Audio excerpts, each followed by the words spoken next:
Si vous avez vu Le Loup de Wall Street, le film réalisé en 2013 par Martin Scorsese, vous vous souvenez sans doute des scènes de luxe, de crimes, de drogue, de sexe, de fêtes. Mais pour moi, c'est pas la partie la plus intéressante de ce film.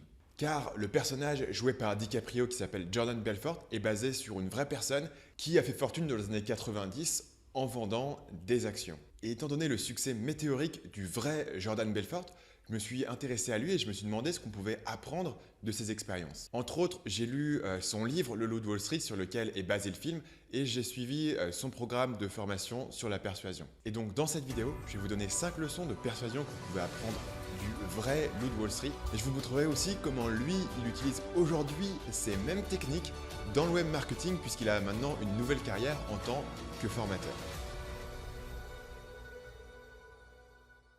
Vous voyez que la métaphore des guerriers d'élite colle parfaitement avec la culture machiste, agressive et obéissante que Belfort cherche à créer parmi ses employés. Et clairement, il n'a pas perdu son habileté avec les métaphores puisque un exemple sur son site actuel est son fameux programme de coaching dont j'ai parlé tout à l'heure à 50 000 $ par personne qui est vendu à des entrepreneurs de haut niveau. Eh bien, ce programme est appelé le Wolfpack, donc la meute de loups. Et vous voyez que les émotions évoquées sont similaires à ce qu'il avait cherché à créer parmi ses employés. En conclusion, il faut bien sûr prendre tout ça avec un grain de sel. Belfort a été condamné pour fraude. Pendant cette période dont on parle, il était clairement un criminel. Il était aussi complètement défoncé à la drogue en permanence. Et ceci dit, il reste un vendeur et il lui reste un talent de persuasion que j'ai très rarement vu chez d'autres personnes. Que ce soit dans le film quand il est présenté par DiCaprio, mais aussi dans la réalité quand vous le voyez sur scène ou quand vous voyez la façon dont son site est construit en termes de marketing.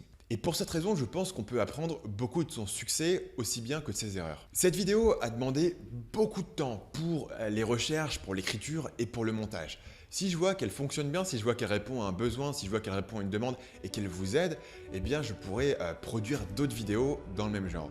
La façon dont je vais le savoir, tout simplement en regardant les chiffres de vues et de likes et de partages sur cette vidéo. Alors si vous avez envie de voir d'autres vidéos dans ce même type ou si vous pensez que les vidéos que je fais sur cette chaîne sont un peu différentes de ce que vous pouvez voir ailleurs, la façon la plus simple pour vous d'avoir d'autres vidéos dans le même genre, c'est de commencer par me laisser un pouce bleu en dessous de cette vidéo.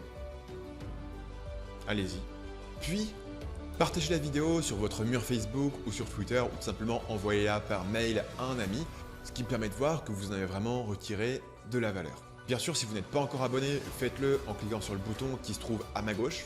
Ou alors, allez voir ma formation vidéo sur la persuasion que vous pouvez trouver en cliquant sur le bouton juste en dessous de moi. La formation est 100% gratuite, il n'y a pas d'inscription obligatoire et ça rassemble mes meilleures vidéos YouTube de façon à vous montrer comment appliquer tous ces principes de persuasion sur votre site, créer un site persuasif qui vend, qui permet de générer des abonnés, qui permet de générer des résultats concrets dans votre business.